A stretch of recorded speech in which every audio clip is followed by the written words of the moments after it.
Bonjour, je me présente, je m'appelle Marie, je suis couturière depuis un an maintenant à peu près. J'ai commencé juste avant le confinement, le premier confinement. Donc du coup, à peine après avoir appris à enfiler une machine, j'ai fait des masques, des masques, des masques à n'en plus finir pour justement pallier à cette pénurie. Je suis infirmière libérale. Et j'occupe la plupart de mon temps maintenant à la couture.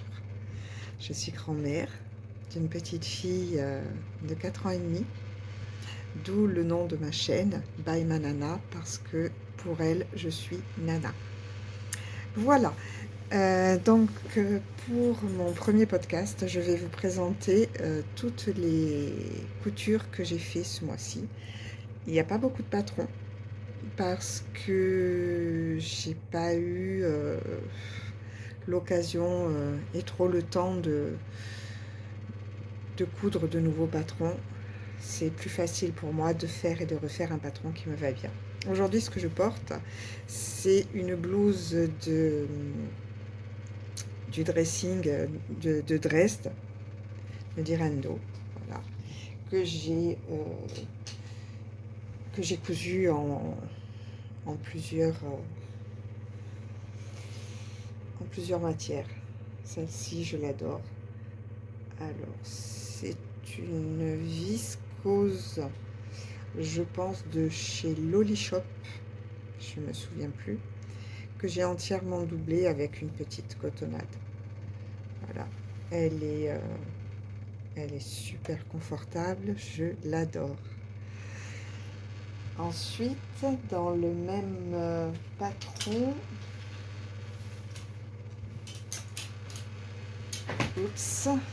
j'avais reçu un petit morceau de ce tissu. C'est un lin viscose de chez Dries & Stoffen à l'occasion d'une box. Et j'en avais pas beaucoup. Et voilà. Et du coup, je l'ai cousu très rapidement. Et je me suis essayée au biais caché de Rachel Lajoie. Alors, c'est mon premier. C'est un petit biais que j'ai acheté à Centracor. Écoutez, je ne sais pas si j'ai bien suivi la réglementation, enfin, les réglages de Rachel, mais en attendant, ça a fait son effet. Je vous montre l'envers. Voilà.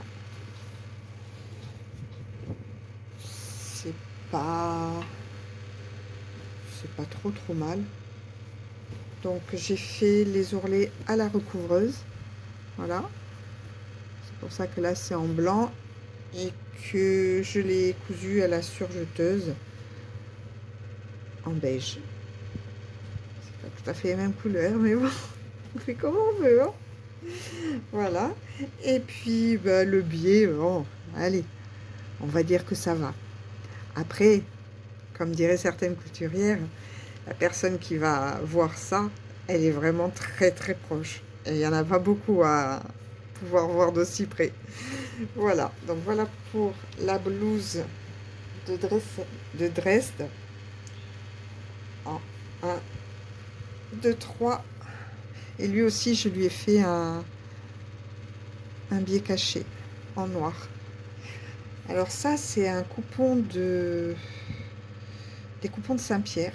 Il est juste sublime.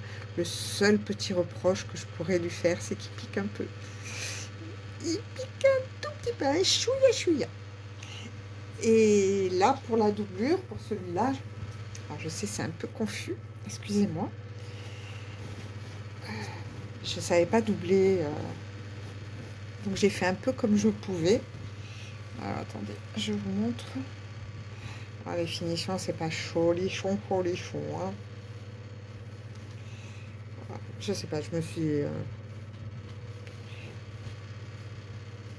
j'ai bidouillé. Et ma foi, de l'extérieur, c'est pas si mal que ça, hein. Après, voilà, dans ma précipitation, j'ai pas surjeté. Je pense qu'il y a d'autres façons de faire pour que même les manches soient à l'envers, quoi. Enfin, qu'on ne voit pas les coutures. Mais bon, je le porte souvent. Il fait partie des hauts que je porte souvent. Ensuite, parmi mes patrons favoris, le t-shirt Odette. Alors ça, c'est mon chouchou. Alors là, c'est une matière élastique que j'ai eu pareil dans une box de Dries & Stoffen. Je ne savais pas trop quoi faire de ce coupon. Et alors, dans ce patron, eh bien, il est juste magnifique. J'ai mis, je crois que c'est un crêpe, enfin, je sais pas, c'est élastique. Je sais pas trop ce que c'est comme matière. Et je trouvais que ça allait très très bien avec. Et voilà mon Odette. Voilà. Alors des Odettes, j'en ai plein l'armoire. Hein.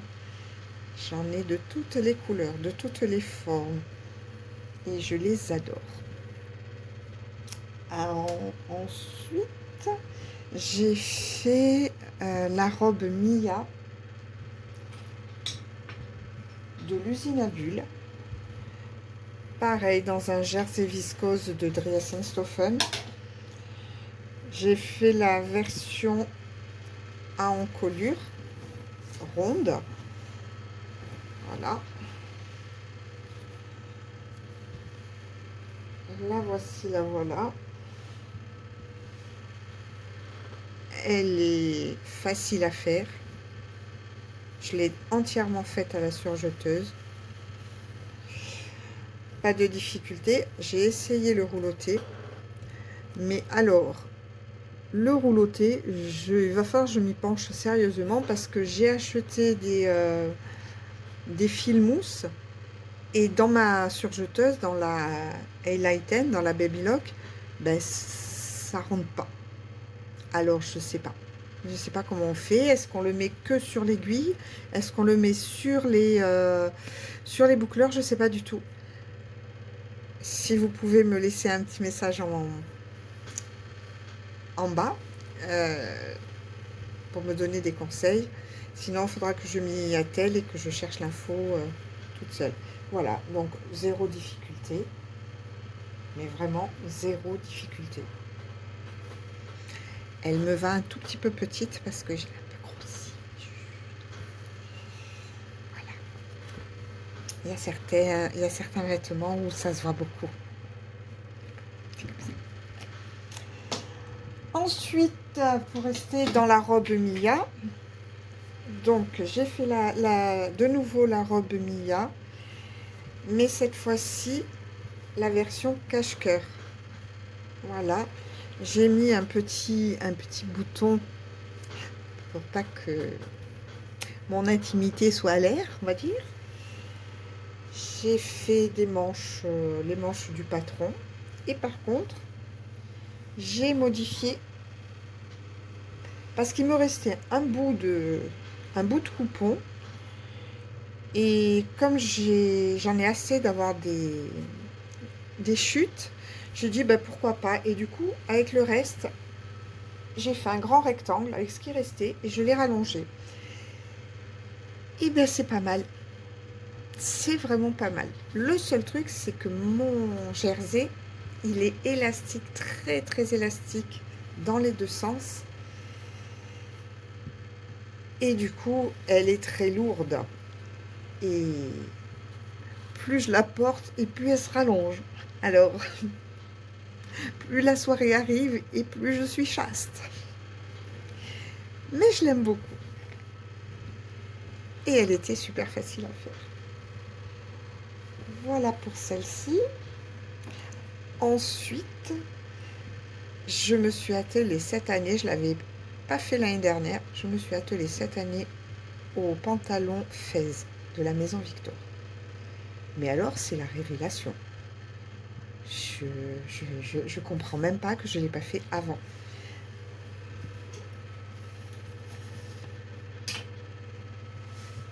Alors ça, c'est...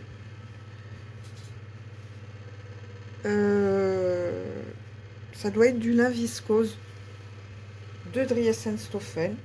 Donc c'est des étoiles. Il est juste hyper confortable. Oh là là. Et puis avec les chaleurs qu'on a eues nous, eh ben pas mal. Pas mal. Il reste quand même, assez frais. Donc ça c'est un premier. Le deuxième, alors bon, je fais pas le combo parce que ça fait beaucoup quand même. Ça fait vraiment beaucoup. Mais du coup, je l'adore. Et celui-là, je lui ai fait des poches. Bon, j'ai fait les petits chouchous qui vont avec, comme ça, exit les chutes. Et du coup, alors je vais vous montrer. J'ai modifié le haut de mon patron. J'ai fait une comment ça s'appelle, je suis partie en biais, comme ça. J'ai recopié derrière la partie qui manquait. Je l'ai... j'ai fait des poches italiennes. Je sais pas, j'ai fait un carré comme ça. Tac, tac, tac. Et après, j'ai repris l'arrondi du pantalon. Ce qui fait que ça fait 2 poches. Et c'est franchement super. Donc les autres, je les fais comme ça. Je les fais avec des poches. Du coup, ça enlève aussi un petit peu de chute. Et voilà. Et voilà. Alors je me suis pas cassé la nénette avec les arrondis. Je me suis vraiment pas cassé la nénette. Franchement, j'ai fait au plus simple. Alors après, il faudra qu'on m'explique les consignes de la Maison Victor pour la ceinture, parce qu'alors j'y arrive pas. Donc du coup, zéro prise de tête. J'ai repris le rectangle de la ceinture dos, parce que celle de devant, je sais pas, j'arrive pas, ça me prend la tête. Et du coup je l'ai doublé, et ensuite j'ai passé un élastique voilà, de 4 cm que j'ai maintenu par des petites coutures dans le sens de la hauteur. Il fait super bien l'affaire. J'ai fait un double rentrée à la One Again. J'ai même pas utilisé la recouvreuse parce qu'elle était en blanc, ou je sais plus, elle n'était pas de la bonne couleur, donc je l'ai fait à la machine à coudre. Et voilà, tout simplement. Je l'adore, celui-là, je l'adore.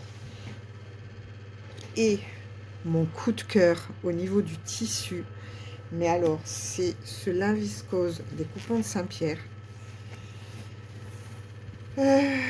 Un coupon de 3 mètres, j'en ai fait 2, un pour moi, un pour ma mère. Sans les poches, j'avais pas pensé. Mais alors, il est... Oh!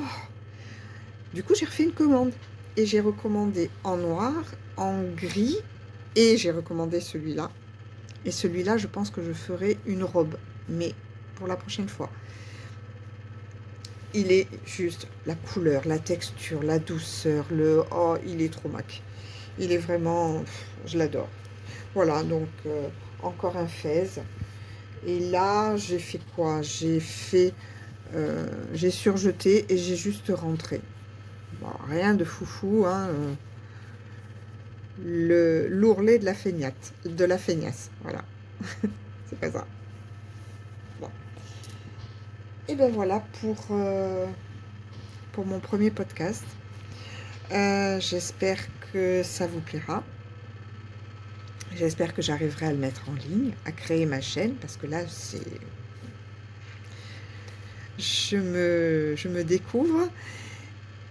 Et puis, dans les prochaines vidéos, si j'y arrive, dans les prochaines vidéos, je vous ferai faire un tour de mon atelier avec toutes les équipements que je me suis acheté pour coudre dans les dans les meilleures conditions, mes petites astuces s'il y en a, ma façon de ranger. Vous pourrez peut-être prendre des petits trucs à moi, j'en ai pris beaucoup aux autres, et voilà. Bye.